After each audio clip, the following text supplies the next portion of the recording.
Hula ho mga ka-angel, ito naman po ang inyong lingkod, ang inyong katropa, kotya, Kuya JJ. At tawa ko mga ka-angel kasi may napanood kami kanina naman, naiisip ko lagi yun. So ngayon mga ka-angel, at naka-check in na tayo sa Nisco Coast Hotel, yata Conference and Hotel. Nakalimutan ko po yung pangalan niya. So ngayon at pupunta po tayo ng Edmonton, i-explore po natin yung mga pwedeng puntahan. Kasi tuloy po, ilang beses na po kami nakapunta kasi Alberta lang naman po siya. Pero hindi pa namin na-explore yung city. Pupunta lang kami, tulog, hotel, kain, sa mall, ganun lang po. So ngayon, punta natin yung mga tourist spot. At ipapakita ko po sa inyo kung ano po yung may i-offer naman ang Edmonton City. Tara po. So moving forward po tayo at sundan po natin yan, North Edmonton.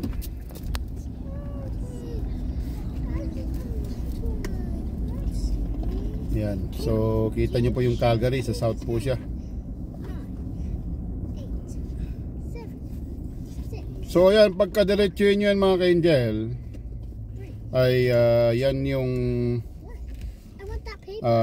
kumbaga yan yung going to Edmonton International Airport. So sa left yan yung pa Calgary, sa right yan yung pa Edmonton. Mga ka-angel, kipansin nyo yung car na yun na red, mali po siya mga ka-angel. Kasi and dito po yung stop line. Yan, mag-reverse po ako para makita yung mga ka-angel. Medyo nag-blurred na siya. So yun po, mali po siya mga ka-angel. Buti walang pulis at hindi siya mahuli. So swerte niya, walang pulis. So kailangan nating i-monitor yung mga sign mga ka-angel, kung saan yung stop line, kung saan tayo mag-i-stop pagka red light or so kumbaga crossing ng mga railroad, para hindi tayo mahuli ng police. So ayan po yung mga sign mga ka-angel, going to Edmonton International Airport po yan pagdiretso. So pupunta po tayo ng Edmonton City. Oh ayan mga ka-angel, at approaching na tayo ng Edmonton City. So yun pong international airport ng Edmonton pala mga ka-angel ay nasa kumbaga suburban ng Leduc ba kung anong pronunciation niya. So nasa boundary po siya. Pero since yung Edmonton po kasi ang Metropolitan Edmonton, sakop pa rin po kasi niya, kaya Edmonton pa rin ang pangalan ng airport. Hindi siya sa mismong city proper or area ng city. So ito ay nasa dugtong pa rin tayo ng Queen Elizabeth II Highway or Highway 2, AB2. AB is Alberta. Ito po yung diretsyo pagka pa Calgary pa south. So, pansin nyo mga ka-angel, may pagkakapareho po sila ng Calgary. May mga flyover, expressway, freeway. Kasi po malaki po talaga yung Edmonton din. Mas malaki po siya ng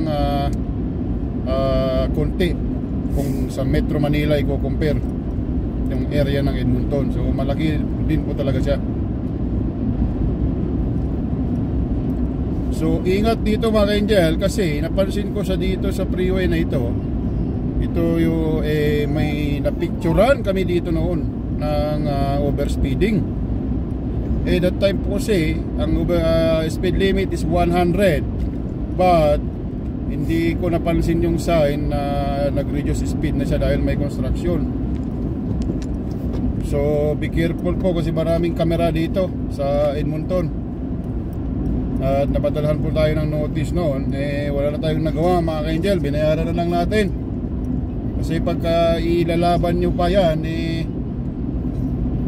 pupunta pa kayo sa hearing dito, Binayaran. Ayun na mga Edmonton, yung sign ng Edmonton. Yan po yung welcome to Edmonton. Yan, Alberta's capital. Kanya.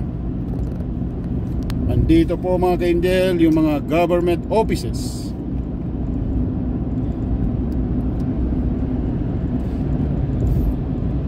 Yan yung mga central office, mga ganon. So yung Alberta student loan, yung kung saan yung premier sa Alberta, yung legislative building, yung mga kung saan ginagawa ng mga batas, yung office po ng Alberta Health, at po ng government office ay nandito dahil dito yung capital city.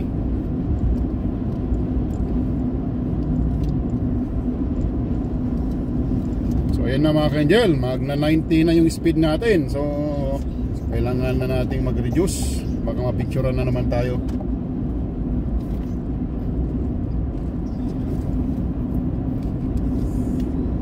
So ito mga ka-Angel ay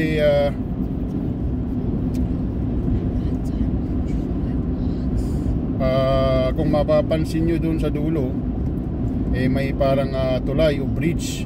Yan po yung another major street sa Edmonton, at dan yung Ellerside. Ellerslie Road pala mga ka-Angel, Ellerslie Road. Tapos andyan yung sign na City Center. Ipalo lang po natin itong nasa right mga ka-Angel. Yan. So dito tayo sa Gateway Boulevard. Yan yung papunta diretso na yan sa downtown. So change lane dito tayo sa right mga Angel, kasi nasa left pass lane tayo. So yan pong susunod mga Angel na bridge ay yan naman yung Anthony Henday Drive. Yan yung katumbas ng Stony Trail sa Calgary. Circle din po yan. Sa napaikot po sa Edmonton. So ayan, kita nyo maraming flyover kasi sa major intersection siya. Anthony Henday Boulevard, o Anthony Henday Drive. Drive yata, hindi Boulevard. Ano, IKEA mga ka-Angel. So dyan, dito mga ka-Angel ay maraming mga stores dyan. Andyan yung pinakaunang outlet shopping center, yung mga branded like mga Nike, Adidas, mga ganon. Dyan yung dinadayo dati nung wala pang Cross Iron Mills sa Calgary. Dyan yung mga branded na mura lang po ang presyo. Nagpunta na rin po kami dyan noon at talagang sobrang daming tao, lalo na pagka Boxing Day, sale day. So papasok na po tayo talaga ng built area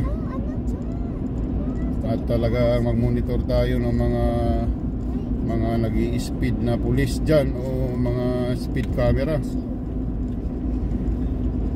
Mahirap na mga ka-Angel mahuli dahil malaking bagay din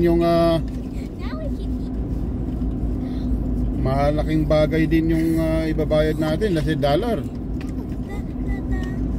Pambili natin ng bigas yun, mga talong, manok, bangos, tuyo, sardinas, mga patis at iba pa.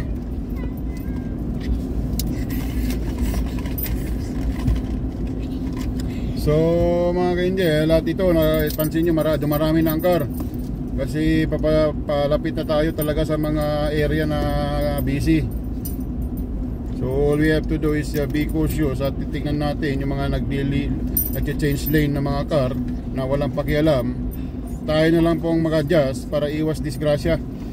Kahit right of way na lang tayo, as long as na safe tayo na lang nga po ang mag-adjust sa kanila. Hirap po paulit-ulit kong sinasabi, mahirap po ma-involve sa accident dahil sobrang abala, investigation, etc. etc. At baka maapektuhan pa ang insurance natin. At very recommended din mga ka-angel na magkaroon kayo ng dashcam, para kasi powerful po siya. Yan po yung evidence ninyo para maipakita sa police or sa kinauukulan na hindi nyo kasalanan pag kayo ay na-involve sa accident. Marami pong nabibiling mura mga ka-angel sa online shopping store. So check nyo lang po doon. So stoplight po tayo. At Arby's mga ka-angel, andyan yung isang fast food. Ayan, marami yan sa US. Nasa right po, Arby's, parang burgeran po din yata yan. Marami sa US po yan, ay sa US base yata na burgeran. So dito mga ka-angel, banda dito ay andito yung pinakaunang Jollibee sa Alberta po yata. Nauna yata yung Edmonton nagkaroon ng Jollibee. Sa left po siya at pinipilaan po yan.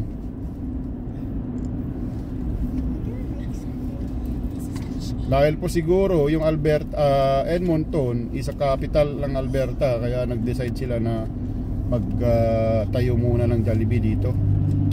At di naman po nagkakalayo, sumunod na po yata yung Calgary noon. Hindi ko po maalala mga ka-angel kung nauna nga. I-search natin yan. Pati po yung mga Max Restaurant mga ka-angel, yung sikat sa Pilipinas na manok, nauna rin po nagkaroon ng Edmonton. Nagkaroon din po dito ng satellite consulate, parang ganun dito sa Edmonton, kasi wala pang consulate office dito sa Alberta noon. Sa Vancouver, Toronto area pa lang noon. Olive Garden mga ka-angel. Oh, diba na Olive Garden. Masarap po yan mga ka-angel, yung Olive Garden na yan. Meron sa Calgary, Northeast.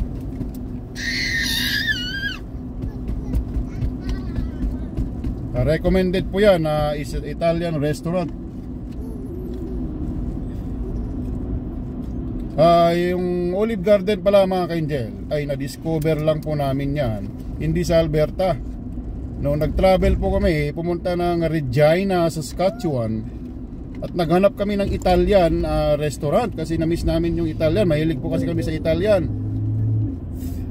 Na-search ko sa online yung pangalan na Olive Garden.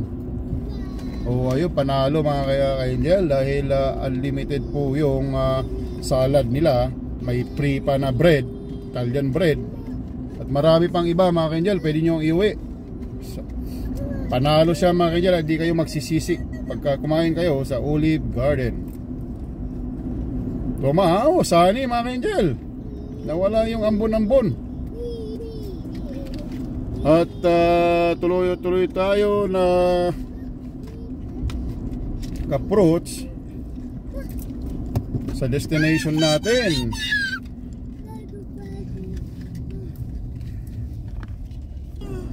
So yan mga ka-angel, at dito sa area nito ay sa tabi-tabi po yung mga car dealership.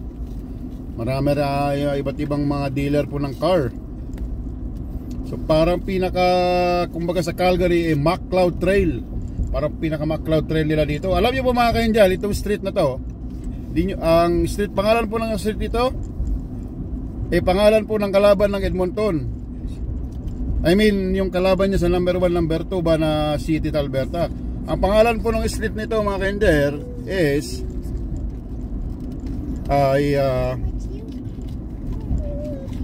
Calgary. Calgary Boulevard po yata. Gateway Boulevard pala dito mga angel. Doon sa kabila pala yung Calgary Boulevard.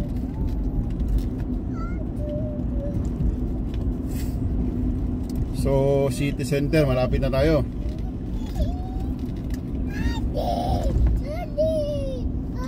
Turn right po tayo dito sa 63rd Avenue.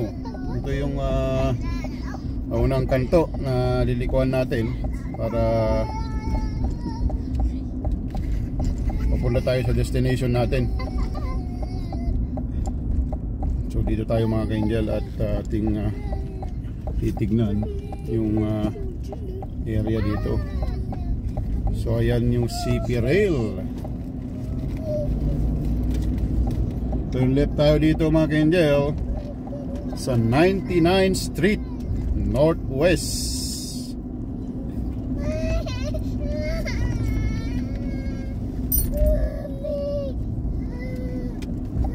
Turn left po tayo dito. So ayan mga ka-angel at approaching na tayo. 7 minutes na lang sa destination natin. So ayan po yung Edmonton Transit, yung bus nila, almost the same lang sa Calgary.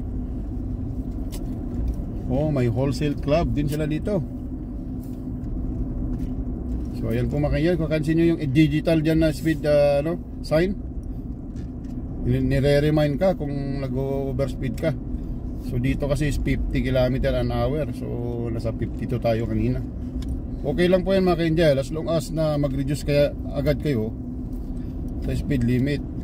Hindi kayo huli naman ng pulis yan. Pansin nyo yung mataas na building doon mga ka-angel. Diyan yung downtown na Edmonton. Yan yung diniscuss ko noon na tallest building in Alberta at tallest building in Western Canada. Ibig sabihin po, Western tayo eh. Siya po ang tallest. Kasama na yan ng Vancouver, kasama ng Vancouver, Victoria, ganyan. Siya po yung pinaka-tallest sa western side. Kasi yung eastern is nasa Toronto. So, yan po yung nakalimutan ko na po mga ka-angel yung pangalan niya. Nabanggit ko na po yan noon.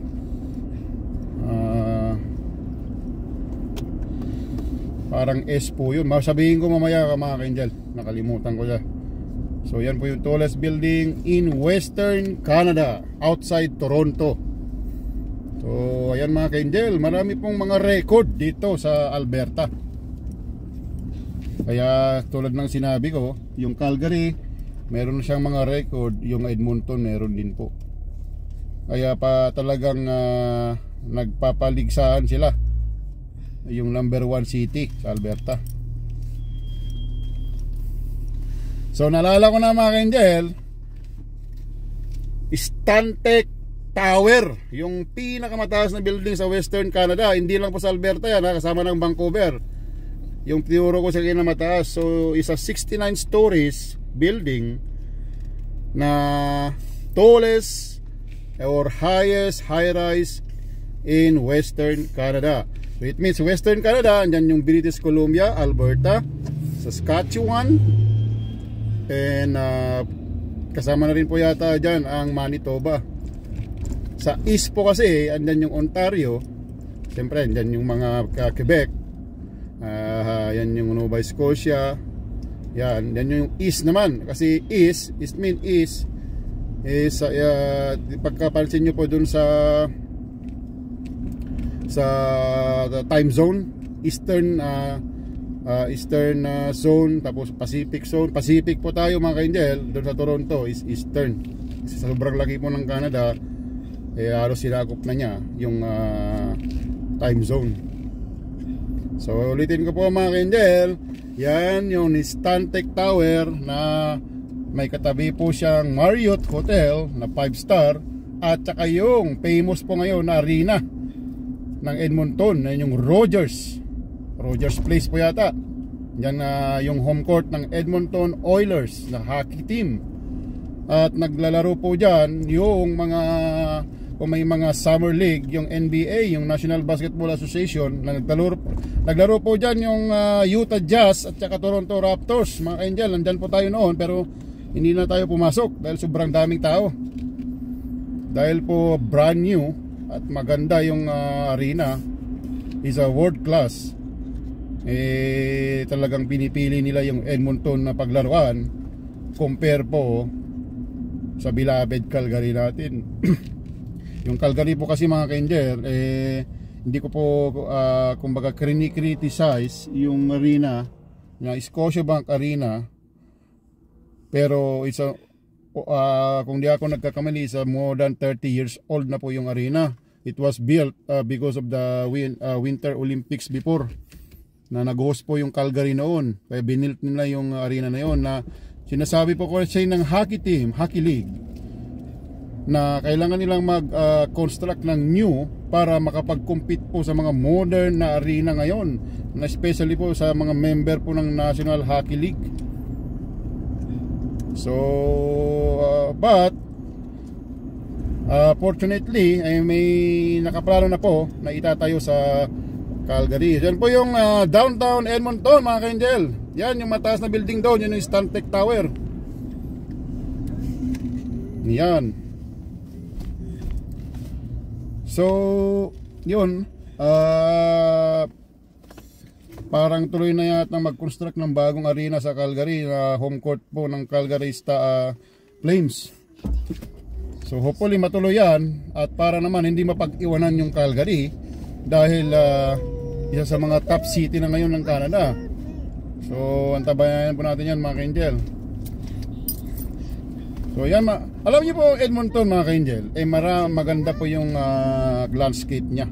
Sa top po siya ng hill, kaya pagka fall season dito maganda yung view, dahil nasa hill, parang mga valley siya pagka fall season. At pinapagitnaan, may river po kasi sa gitna.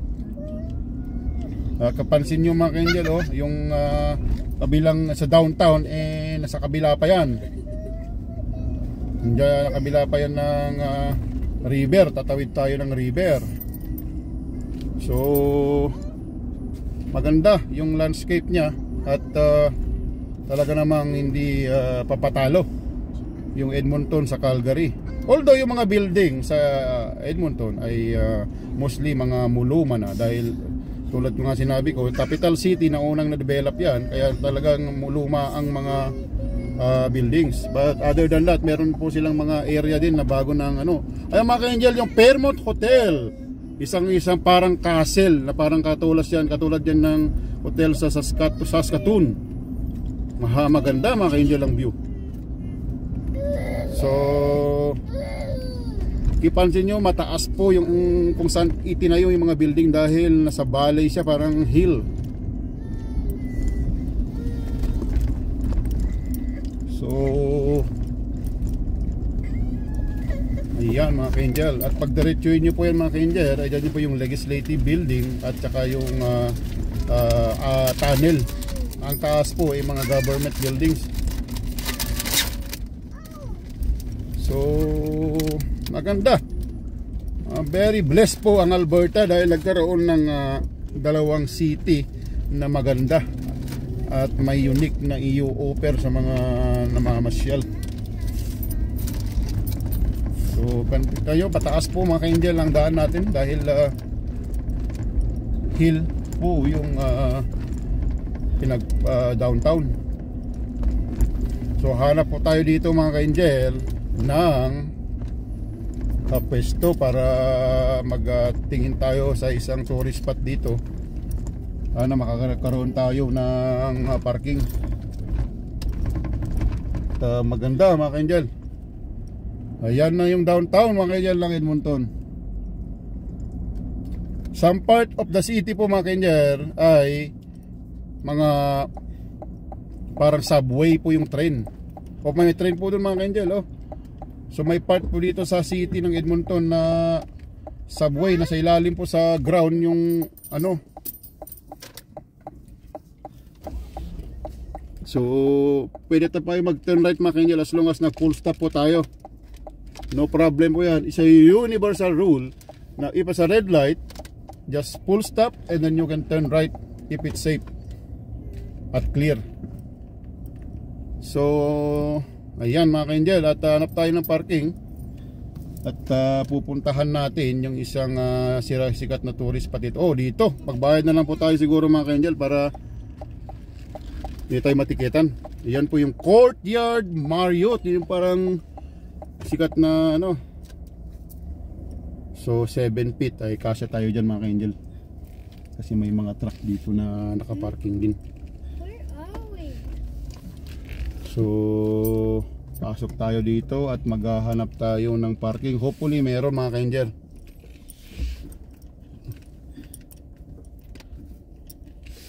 So kasya po tayo dito dahil may truck.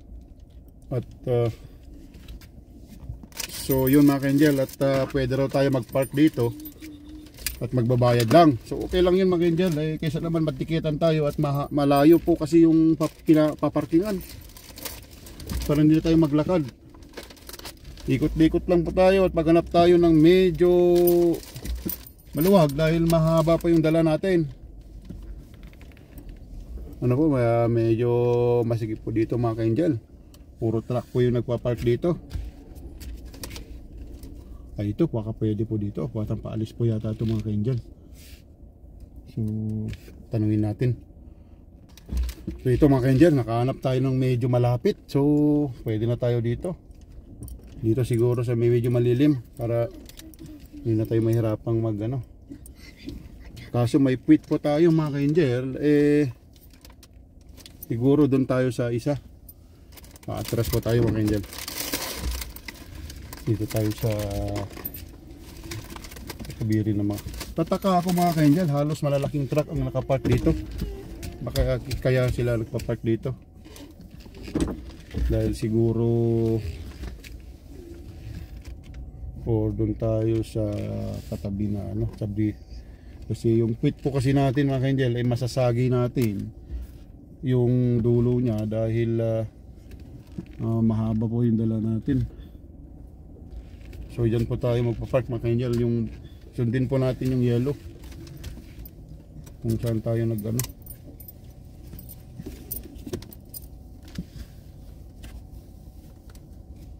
So mag-courtesy tayo mga ka-angel. May mga may aalis so para hindi na sila maabala.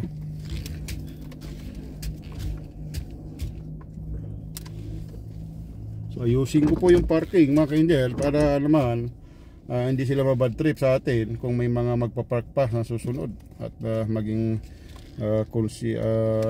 considerable tayo sa kapwa nating mga driver. So ayan. So medyo yan.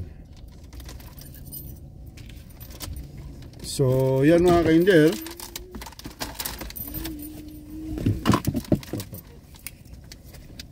So yun mga ka-angel at nakapark na tayo. So pupunta pa tayo sa isang tourist spot dyan at subukan natin sumakay. So yan po yung location, Courtyard Marriott. Ayan mga ka-angel, Jasper. Ayan po yung downtown. So ganda ng castle nila mga ka-angel. Maganda rin talaga yung Edmonton mga ka-angel. Ayan. A few moments later. So yun muna mga ka-angel ang ating vlog ngayon at salamat po sa panonood at ingat po kayo lagi, stay safe, pray hard, it works at kita-kita po tayo sa sunod na video ulit. Ingat po kayo lagi. Ito po yung ito po ang inyong katropa at kalakwatsa, Kuya JJ. Salamat po.